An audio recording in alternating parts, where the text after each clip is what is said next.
ঈদ আসে, ঈদ মুসলমানদের জন্য আনন্দের একটা দীর্ঘ সময় আপনার সিয়াম সাধনা পালন করি। এক মাস সিয়াম সাধনার পরে আল্লাহ সুবহানাহু ওয়া তাআলা আমাদেরকে ঈদ দিয়েছেন, আনন্দ দিয়েছেন। এই ঈদের আমেজ, ঈদ আল্লাহ তাআলা আমাদের জন্য দিয়েছেন। এটা যেমন আমাদের জন্য এক ধরনের আনন্দ উৎসব, এমনিভাবে এক ধরনের আমাদের জন্য এটা এক ধরনের ইবাদত। সাহাবাই কেরামের সময়ে, রাসূলুল্লাহ সাল্লাল্লাহু আলাইহি ওয়াসাল্লামের যুগে সাহাবাই কেরামের সময়ে আরবে এক সাহাবী আর এক সাহাবী ঈদের শুভেচ্ছা বিনিময় কেমনে করতেন? আমরা এখন একজন আর একজনকে বলি ঈদ মুবারক, ঈদের শুভেচ্ছা, এই তো বলি আমরা আমাদের ভাষায়। তো সাহাবাই কেরাম একজন আরেকজনকে ঈদের শুভেচ্ছা বিনিময় কেমনে করতেন? তারা বলতেন তাকাব্বালাল্লাহু মিন্না ওয়া মিনকুম সালিহাল আমাল, তাকাব্বালাল্লাহু মিন্না ওয়া মিনকুম, আল্লাহ তাআলা আমাদের এবং তোমাদের সকলের নেক আমলগুলো আল্লাহ কবুল করুন। সুবহানাল্লাহ বলেন না? কত সুন্দর, কত মিনিংফুল একটা বাক্য। শুধু শুভেচ্ছা, এই শুভেচ্ছার মধ্যে ক্ষান্ত না। ইসলামের প্রত্যেকটা বিষয় শুধুমাত্র একটা, আমি এর আগেও বলেছি, শুধুমাত্র একটা প্রথাগত বিষয়ের মধ্যেই সীমাবদ্ধ নয়। আমরা বারবার বলেছি আসসালামু আলাইকুম, এক মুসলমান আরেক মুসলমান দেখাতেই সাক্ষাতেই আমরা সালাম দিই, শুভেচ্ছা জানাই, অভিনন্দন জানাই। সাথে সাথে শুভেচ্ছার বিনিময়ে, শুভেচ্ছার পাশাপাশি এইখানে তার জন্য দোয়া আছে, আসসালামু আলাইকুম ওয়া রাহমাতুল্লাহ, আল্লাহ তাআলার পক্ষ থেকে শান্তি এবং রহমত তোমার উপর বর্ষিত হোক। তো রমজানের পরে ঈদ আসে, আমরা ঈদেরও একে অপরের শুভেচ্ছা বিনিময় করব। ঈদের আমেজ এখন হারিয়ে যাচ্ছে, ঈদের আমেজ, সত্যিকারের আমেজ এখন হারিয়ে যাচ্ছে। আমরা রোবটিক হয়ে যাচ্ছি, রোবটিক হয়ে যাচ্ছি। এই যে একটা সময়, আমি এর আগেও একবার বলেছিলাম, এক সময় আমরা ছোটবেলায় দেখেছি যে ঈদের চাঁদ দেখার জন্য মাগরিবের সময় আলাদা একটা আমেজ থাকতো। ছোট বড় সবাই মিলে ঈদের আমেজ দেখতাম, সবাই মিলে একসাথে ঈদের চাঁদ দেখার একটা ভালো একটা আমেজ ছিল। ওই যে চাঁদ দেখে, এই দেখো সেই দেখো। এখন আমরা যান্ত্রিক হয়ে গেছি, আমরা এখন রোবটিক হয়ে গেছি। আমরা এখন চাঁদ দেখার জন্য আসমানে দেখি না, এখনকার চাঁদ আসমানে ওঠে না, হয়তো ওঠে ফেসবুকে, নয়তো ওঠে টেলিভিশনে। কথা ঠিক কিনা? এখনকার চাঁদ হয়তো ফেসবুকে ওঠে, মোবাইলের স্ক্রিনে, নতুবা টেলিভিশনের স্ক্রিন। এই যে আমরা রোবটিক হয়ে যাচ্ছি। আমরা এতদিন দেখতাম যে রোবট মানুষের মতো চলাফেরা করে, আর কয়েকদিন পরে এমন হয়ে যাবে যে মানুষ আমরা রোবটের মতো চলাফেরা করি।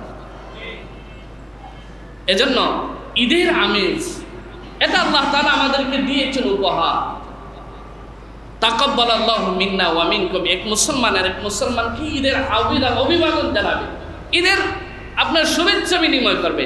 আপনি ওইটা পারেন না, হ্যাঁ আমাদের ভাষায় বলেন ঈদের মুবারক, ঈদ মুবারক, ঈদের শুভেচ্ছা, হ্যাঁ এ রমাদান করিম, ঈদ শুভেচ্ছা, হ্যাঁ ঈদ করিম, সবাই বলতে দেখেন ঈদ সাঈদ।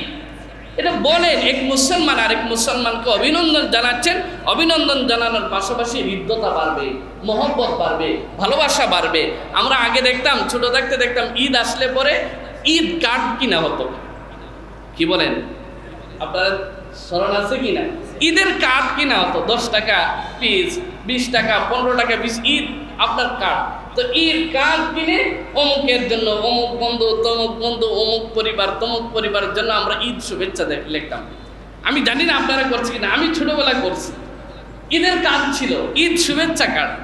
এখন এইগুলো নাই, এগুলো সব হারায় গেছে, এখন হারায় গেছে। এখন যা আছে এইটা নিয়ে মুসলমানদের মধ্যে আল্লাহ তাআলা আমাদেরকে দিয়েছেন এই আনন্দের জন্য। আপনি ঈদের শুভেচ্ছা জানেন, ঈদের অভিনন্দন জানান, আর সাথে সাথে জানাচ্ছেন, আপনি বলছেন ঈদ মুবারক, মানে একদিকে তাকে শুভেচ্ছা জানাচ্ছেন, আরেকদিকে বলছেন যে এই ঈদটা তোমার জীবনে বরকতময় হয়ে আসুক, কল্যাণময় হয়ে আসুক, এই দোয়া তো তার জন্য আপনি করছেন। এজন্য ঈদের শুভেচ্ছা জানান, হৃদ্যতা বাড়বে, মহব্বত বাড়বে। ঈদ আসলে পরে সবাই, এখন আমরা ঘরকোনা হয়ে গেছি, ঈদের দিন সবাই আমরা ঘরকোনা হয়ে গেছি, সবাই যার যার বাসায় বসে আমরা টিভি দেখি। ঈদ উপলক্ষে নাটক, এই যে আরেক কথা স্মরণ হয়েছে, ঈদের বিশেষ বুলেটিন, অমুক নায়কের অমুক ছবি বের হয়েছে, অমুক প্রযোজকের অমুক ছবি বের হয়েছে, ঈদ উপলক্ষে নাটক, অমুক নাটক, তমুক নাটক, ঈদের দিনের নাটক। এই গুনাহ করার জন্য আল্লাহ তাআলা ঈদ দিয়েছেন। যে এখন আমরা গুনার মধ্যে নিজেদেরকে আপনি আবদ্ধ করে ফেলছেন। ঈদের দিন আসছে, আমি আপনাদের কাছে বড় জোরে নিবেদন করব, এই টিভি স্ক্রিনে বসে অমুক নাটক তমুক নাটক না দেখে আপনি আত্মীয় স্বজনের খবর নিন। ঈদের দিন আসছে, একটু আত্মীয় স্বজনের খবর নিন। আশেপাশে যদি আত্মীয় স্বজন থাকে একটু বাড়িতে যান, একটু সেমাই নিয়ে যান না, একটু নুডলস নিয়ে যান না। ঈদের আগে কত কিছুই তো আছে, আপনার একজন আত্মীয়ের বাসায় কিছু ঈদ সামগ্রী, ঈদ উপহার সামগ্রী পৌঁছায় দেন। আপনার অমুকের বাসায়, বন্ধুর বাসায় কিছু ঈদ সামগ্রী পৌঁছায় দেন, তাকে ঈদ শুভেচ্ছা বিনিময় করেন। তাহলে হবে কি, হৃদ্যতা বাড়বে, মহাব্বত বাড়বে। আমরা এটা এখন নেই, এটা করেন, ইনশাআল্লাহ মহব্বত বাড়বে। তো ঈদের দিন আমরা এই গোরকুল না থেকে আমরা এইগুলা না করে নিজের আত্মীয় স্বজনের খবর নিব। একদিক থেকে ঈদের আমেজ হবে, অন্য দিক থেকে আত্মীয় স্বজনের খবর নেওয়ার যে একটা সওয়াব আল্লাহ তাআলা রেখেছেন, যে সওয়াব আছে। হাদিস শরীফে আছে, রাসূলুল্লাহ সাল্লাল্লাহু আলাইহি ওয়াসাল্লাম বলছেন যে আল্লাহ তাআলা বলেন, যে ব্যক্তি আত্মীয় স্বজনের সাথে সম্পর্ক বজায় রাখে আল্লাহ তাআলা তার সাথে রহমতের সম্পর্ক বজায় রাখেন। আর যে ব্যক্তি আত্মীয় স্বজনের সাথে সম্পর্ক ছিন্ন করে ফেলে আল্লাহ তাআলা তার সাথে সম্পর্ক ছিন্ন করে ফেলে। এজন্য ঈদ উপলক্ষে আমি সবার কাছে অনুরোধ করব যে আত্মীয় স্বজনের একটু খবর নেন। নিজের চাচা, ফুফু, দাদা, দাদি, পিতৃকুলের, মাতৃকুলের, শ্বশুরালয়ের যে আত্মীয় স্বজন আছে, আত্মীয় স্বজনদের একটু খবর নেন। আর আশেপাশে যদি থাকে তাহলে তাদের একটু বাসায় একটু যান, মেহমানদারি নিজেও একটু খাইয়ে আসেন, তাদেরকেও ডেকে এনে একটু খাওয়াইয়ে দেন। এতে করে মহব্বত বাড়বে, হৃদ্যতা বাড়বে। আল্লাহ আমাদের সবাইকে বুঝার তৌফিক দান করুন। রমাদানের দিনে, ঈদের দিনে আমরা ঈদের কয়েকটা সুন্নতের কথা সংক্ষেপে বলি। ঈদের দিন আমরা ইনশাআল্লাহ ঈদের নামাজের সময়টা আমরা আজকে করে দেবো, কোন সময় হতে পারে। ঈদের দিন আমরা ঈদুল ফিতরের সুন্নত হলো, আমরা সারা মাস রমজানের রোজা রাখছি। ঈদুল ফিতরের সুন্নত হলো ঈদগাহে আসার আগে, মিষ্টি জাতীয় কোনো কিছু, একটা খেজুর, একটু সময় কোনো কিছু খেয়ে আসা, এটা হচ্ছে সুন্নত। ঈদুল ফিতরের দিন মিষ্টি জাতীয় কোনো কিছু খেয়ে আসা, এটা কি সুন্নত।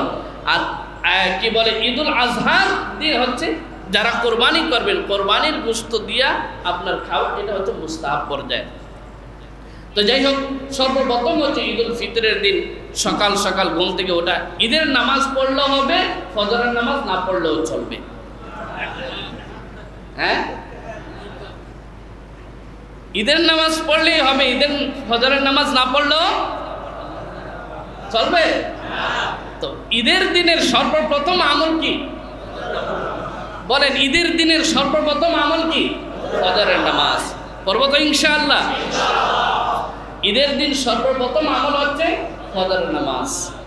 ফজরের নামাজ আপনি পড়লেন, দেখেন কোনো কারণে, কোনো মিস্টেকের কারণে যদি আপনি ঈদের নামাজ পড়তে না পারেন, আপনার কবিরা গুনাহ হবে না। কোনো কারণে যদি আপনি ঈদের নামাজ পড়তে না পারেন, আপনার কি হবে না? কবিরা গুনাহ হবে না। কিন্তু আপনি যদি ঘুমাইয়ে যদি ফজরের নামাজ বাদ দিয়ে দেন, তাহলে আপনার কি সগীরা গুনাহ হবে? বলেন, সগীরা গুনাহ হবে? কি হবে? কবিরা গুনাহ। এই জন্য ঈদের নামাজ তো আছেই, ঈদের নামাজের থেকেও মর্যাদার দিক থেকে বড় হচ্ছে ফজরের নামাজ। এই জন্য সর্বপ্রথম আমরা কি করব? ফজরের নামাজ আদায় করব। এরপরে সুন্দর করে গোসল করে পরিপাটি হওয়া, সুন্দর করে গোসল করে পরিপাটি হওয়া সৌন্দর্য। ইসলাম, আল্লাহ সুবহানাহু ওয়া তাআলা, ইন্নাল্লাহা জামিল ইউহিব্বুল জামাল, আল্লাহ নিজেও সুন্দর, তিনি সৌন্দর্যকে পছন্দ করেন। নবী সাল্লাল্লাহু আলাইহি ওয়াসাল্লাম ছিলেন সুন্দর, তিনি পরিষ্কার পরিচ্ছন্ন ছিলেন। নোংরামি ইসলামে স্থান নাই, অপবিত্রতা, অপরিচ্ছন্নতা ইসলাম সমর্থন করে না। এজন্য ঈদের দিন খুব সুন্দর করে গোসল করে পরিষ্কার পরিচ্ছন্ন হয়ে এরপরে নিজের উত্তম পোশাক পরা। ভালো করে বুঝবেন, নিজের উত্তম পোশাক পরা। নতুন পোশাক পরা এটা কি বলে আবশ্যক না। নিজের যে পোশাক আছে এগুলোর মধ্যে যেটা ভালো উত্তম এটা পরা। এরপরে আতর অথবা সুগন্ধি মাখা, সুগন্ধি মেখে এরপরে আসা, একটা আলাদাই একটা আমেজ, বুঝেন না? রাসূল সাল্লাল্লাহু আলাইহি ওয়াসাল্লাম কি সুন্দর ইসলাম আল্লাহ, যে ঈদের দিন সকালে উঠবেন, সকালে গোসল করবেন, সুন্দর করে আপনার নিজের যতটুকু আছে ইসলামের ভিতরে, নিজের ভিতরে একটু সুন্দর করে আপনার কি বলে সাজানো গুছানো থাকা, আপনার কি বলে সুগন্ধি মাখা একটা আলাদা একটা আমেজ থাকে, মুখে থাকবে আল্লাহু আকবার আল্লাহু আকবার লা ইলাহা ইল্লাল্লাহু আল্লাহু আকবার আল্লাহু আকবার ওয়ালিল্লাহিল হামদ। এটা হবে মুখের ধ্বনি, আর শরীর থেকে আসবে আপনার আতর অথবা সুগন্ধির ঘ্রাণ, আর দিল থেকে আসবে তাকওয়ার ঘ্রাণ। মুখ থেকে আসবে তাকবীরের আওয়াজ, শরীর থেকে আসবে সুগন্ধির আওয়াজ, আর দিল থেকে আসবে তাকওয়ার আওয়াজ। এই হচ্ছে আপনার সুন্দর করে গোসল করে পরিপাটি আসা। আর গোসলের সময় একটা জিনিস বলে দিন, মেসওয়াক করা, এটা আলাদা একটা সুন্নাত। মেসওয়াক করা এটা আলাদা একটা সুন্নাত। আমরা মেসওয়াক করবো ইনশাআল্লাহ।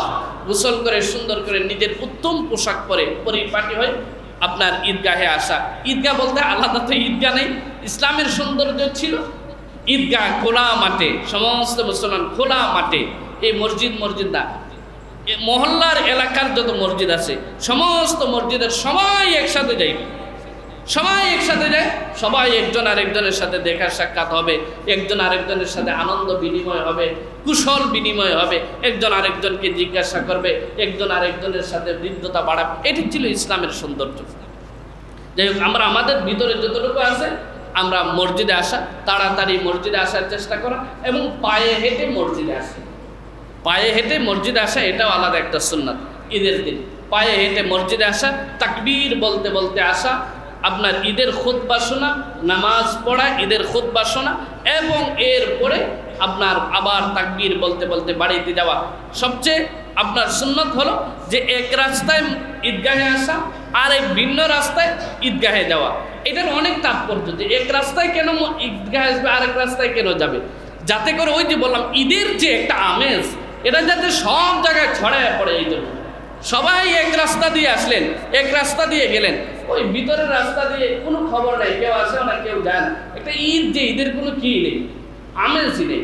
যে ঈদের আমেজের এইটাও একটা পয়েন্ট, যে প্রতিটা রাস্তায় এক রাস্তা দিয়ে আসবেন, এক রাস্তা দিয়ে যাবেন, এক রাস্তা দিয়ে আসবেন, আরেক রাস্তা দিয়ে আসবেন, মানে ঈদের একটা খুশ আমদের, ঈদ মুবারক, ঈদ খুশ আমদের, এইটার একটা আলাদা একটা আমেজ থাকে। এটাই হচ্ছে ইসলামের নির্দেশনা। এই জন্য এক রাস্তা দিয়ে আসা, আরেক রাস্তা দিয়ে। এখন তো আমাদের রাস্তাই কম, তো করবেন কি, রাস্তার এক পাশ দিয়ে একবার আসবেন, আর আরেক পাশ দিয়ে যাওয়ার সময় যাবেন ইনশাআল্লাহ। আল্লাহ তাআলা আমাদের সবাইকে তৌফিক দান করুন।